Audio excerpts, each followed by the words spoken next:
É muito conhecido o fato de que Platão tinha suas ressalvas com relação à pintura e à poesia, ao ponto de expulsar os poetas da sua república pela forma que eles retratavam os deuses. Mas você sabia que Platão também tinha ressalvas com relação à própria escrita?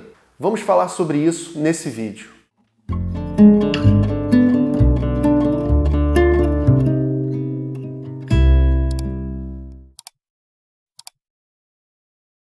Olá, meu nome é Matheus Benites, esse é o meu canal do YouTube sobre filosofia e cultura, em que eu levo para você esses temas com qualidade, profundidade e leveza. Se você é novo ou nova aqui, já se inscreva para não perder os próximos vídeos e ative o sininho, além de deixar a sua curtida, pois isso ajuda muito a fazer com que o canal atinja mais pessoas interessadas. Bom, na Grécia Antiga, a escrita ainda era uma novidade. Como se sabe, Sócrates não escreveu nenhuma obra. Ele praticava filosofia, se engajando nos debates públicos, estando à disposição de todos nas ruas para o exercício do pensamento dialético. Platão, no entanto, que escreveu, e é através das suas obras escritas, dos seus diálogos e cartas que a gente conhece o personagem de Sócrates, bem como de outras fontes que também escreveram, trouxe no seu diálogo Fedro, que na verdade não é só sobre isso, é sobre o amor, é um diálogo sobre outros temas, mas tem uma passagem chamada A Investigação da Escrita. Nessa passagem, Sócrates está dialogando com Fedro a respeito da escrita. E ele conta uma história egípcia, de que uma divindade egípcia teria falado para o rei, revelando diversas artes que são como superpoderes, né? Entre eles, a escrita. Então, ele faz alguns discursos sobre essas artes, elogiando e apontando também os seus perigos, mas sobre a escrita, ele diz o seguinte: esta é uma instrução, ó rei, que fará os egípcios mais sábios e de melhor maneira, pois foi descoberta como uma droga para a memória e sabedoria. E aí o próprio rei desconfia. Ele diz: olha, você falou muito bem das outras artes e apontou seus perigos, mas nessa você parece estar falando dos perigos quando fala bem. E aí o Sócrates, ele desdobra isso, dizendo que a escrita tem alguns problemas. Quais são os problemas da escrita?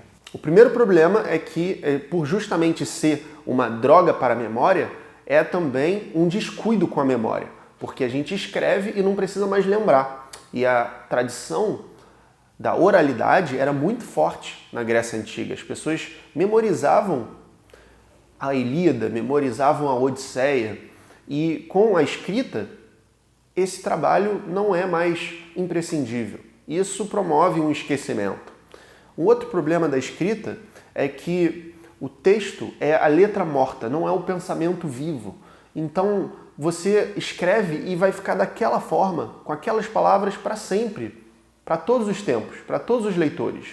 Então não dá para alterar um pouco as palavras para facilitar a compreensão, para explicar diferentemente a mesma ideia. Vai ser sempre aquela letra morta.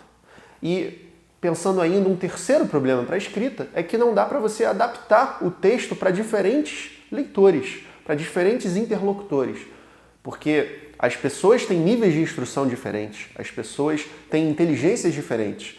Então, se você escreve um livro de uma forma específica, quem não é capaz de compreender tão bem aquela forma vai sair prejudicado.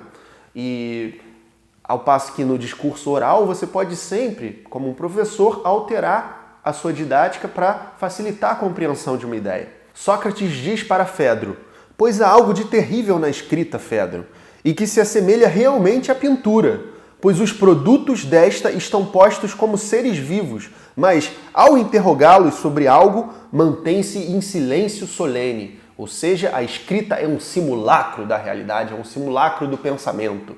Tal como a pintura é uma cópia, é uma imagem, uma sombra da coisa que ela representou. Não é a coisa real. E o mesmo se dá com os discursos. Parecerá a ti que falam pensando por si mesmos, mas ao interrogá-los querendo aprender sobre o que quer que tenham dito, indicam sempre uma única e mesma coisa. E uma vez escrito, todo discurso roda por toda parte do mesmo modo. entre os que compreendem bem, como entre aqueles aos quais não convém, e não sabem com quem devem ou não falar. O livro não pode escolher não se apresentar para um leitor. Ele não pode se fechar, assim como ele não pode fazer tudo isso que a gente acabou de falar. No entanto, mais do que condenar a escrita, o que Platão faz nessa obra, usando Sócrates como sempre, como um porta-voz, mas lembrando também que o próprio Sócrates histórico não escreveu nenhuma obra, então é uma opinião coerente com o Sócrates histórico em alguma medida, ele, mais do que condenar a escrita, ele está nos apontando para os perigos da escrita. Ele está nos dando um alerta para que a gente não troque o pensamento vivo pela letra morta, para que a filosofia não se torne enrijecida. O que aconteceu em grande medida no período escolástico e também na modernidade. Então, eu quero saber o que você acha sobre isso, porque hoje em dia as pessoas até leem pouco, né? A cultura está muito ligada à leitura.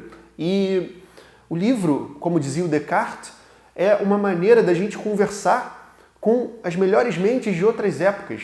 E não só isso, é uma maneira também em que eles têm de nos passar apenas os seus melhores pensamentos. Então o livro, como elogiava Descartes dessa maneira, ou Carl Sagan mais recentemente, ele é esse objeto quase que mágico, é um portal para outros tempos. Se você quer conhecer mais do pensamento de Platão, e se você quer iniciar o seu estudo de filosofia da maneira apropriada, pelo começo, você pode fazer o meu curso de filosofia grega clássica, já disponível na Udemy, com preço muito acessível, certificado de conclusão, garantia de 30 dias, quase 3 horas de conteúdo em vídeo, muito didáticos para você dominar Sócrates, Platão, Aristóteles, os pré-socráticos e até mesmo como que a mitologia influenciou a filosofia.